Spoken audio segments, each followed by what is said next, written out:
The sailors on the USS Abraham Lincoln are headed home after a very long 9-month deployment. The aircraft carrier is expected to arrive at its home point in San Diego in about 3 weeks. It's been at sea for more than 250 days, sparking concerns about supplies and morale.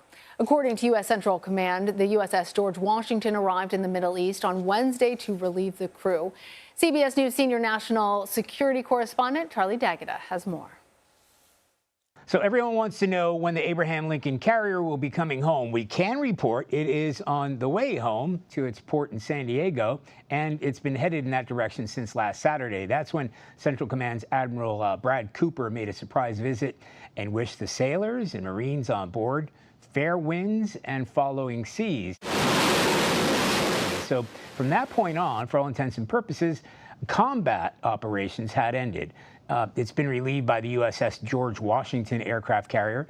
That arrived in the Middle East region about a day and a half ago, and it is operational. So that joins the George H.W. Bush aircraft carrier, which had already been operating there, in addition to like around a dozen more warships.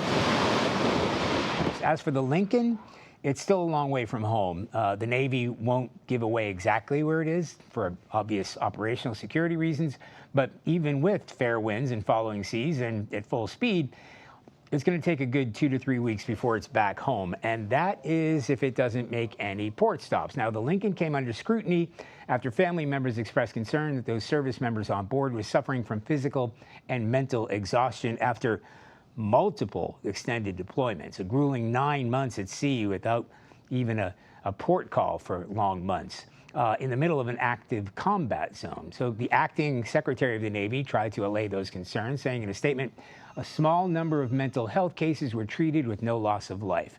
Abraham Lincoln's deployment was originally scheduled to end in May. It deployed last November. That's before last Thanksgiving, if that helps put it into perspective. Back to you. All right, Charlie D'Agata, thank you.